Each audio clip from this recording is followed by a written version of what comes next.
Levítico capítulo 22.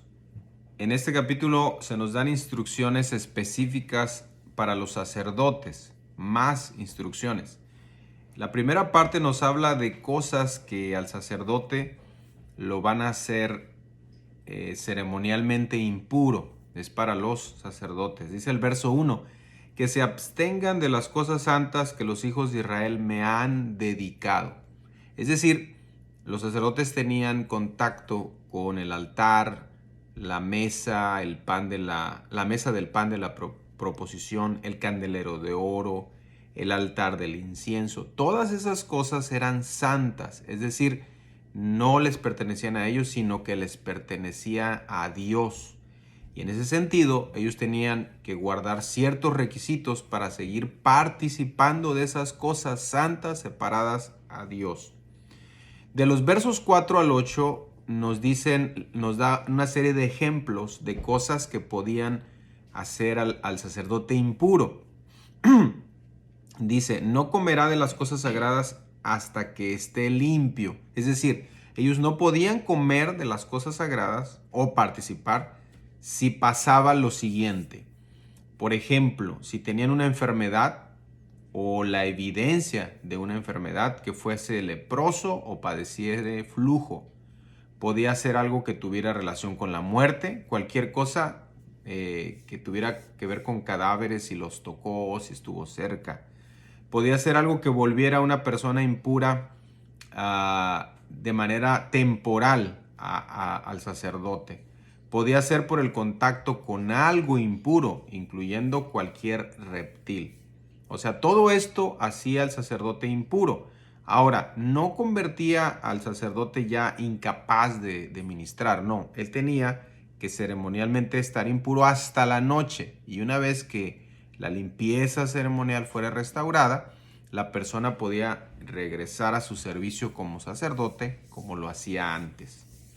Ahora, de los versículos 10 al 13 se nos explica quiénes podían comer de las ofrendas. Recordemos que la carne y otras cosas que llevaba el pueblo de Israel para ofrenda como holocausto, como ofrenda de paz, etcétera, etcétera. Parte de esas ofrendas, una porción se daba a los sacerdotes. Entonces aquí se aclara quiénes podían comer de esas ofrendas. No era todos, no era toda la comunidad. Y de hecho se nos aclara que solo el sacerdote y su casa podían comer de esas ofrendas. Acuérdense que eran ofrendas santas. Un visitante, un huésped, no podía comer. Un jornalero no podía comer. Si había un esclavo de la casa del sacerdote que fuera del sacerdote, entonces este sí podía comer. Es interesante porque aquí al esclavo era considerado como parte de la familia del sacerdote. Es decir, que en el antiguo Israel los esclavos eran comúnmente considerados como parte de la familia, no como la esclavitud que se dieron en otros países. Bueno, del verso 17 al 21 hay un principio muy claro que Dios quiere reafirmar. Las ofrendas deben hacerse sin mancha o defecto. Para que las ofrendas fuesen aceptadas, deberían ser sin mancha y sin defecto. Este no era una cosa de que a mí yo así lo siento, yo siento en mi corazón dar esto, bueno, no, era una manera que Dios pedía que se hiciera todo y tenía que respetarse así. En muchas ocasiones Dios declaraba que los animales con defectos o deformados no eran aceptados para el sacrificio. Ya lo había dicho en Éxodo 12, en Levítico 1, en Levítico 3. Así que los sacerdotes eran responsables de asegurarse que cada animal que se traía para el sacrificio no debería tener ningún defecto observable. Esta era responsabilidad del sacerdote.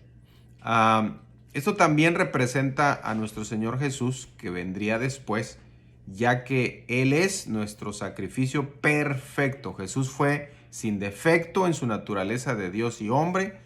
Jesús fue sin defecto en sus motivos. Jesús fue sin defecto en su actitud.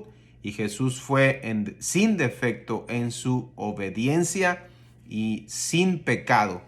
Por eso es el sacrificio perfecto. De ahí venía esa figura ya. De los versos 22 al 25 se nos da una lista de defectos específicos por los cuales la ofrenda sería rechazada. Si el animalito estaba ciego, perniquebrado, mutilado, verrugoso, sarnoso, roñoso, ninguna de estas características se podía traer al animalito porque no era aceptable para Dios. También se prohibía ofrecer un animal de menos de 8 días de nacido. Esto es muy interesante porque Dios también respetaba, aunque los animalitos no son como el hombre, que tienen pensamientos, sentimientos y voluntad, pero Dios respetaba que un animalito pequeño pudiera cumplir hasta los 8 días de nacido, ¿no? Cuando era necesario tomar estas vidas de estos animalitos para sacrificio, se tenía que respetar esto. Y por último, de los versos 31 al 33, se nos dice por qué Dios les pedía guardar estos mandamientos. Y dice así el texto, debido a que yo soy Jehová, dice. O sea, Dios es, por eso lo pidió. Debido a que su nombre es santo, mi nombre es santo, dice ahí. Debido a lo que Él hace, dice yo Jehová, que os santifico. Y debido a lo que Él hizo, que os saqué de la tierra de Egipto. En otras palabras, debido a que Jehová era el Dios de Israel y debido a que Él los santificaba, Él estaba pidiendo estos mandamientos específicamente para los sacerdotes.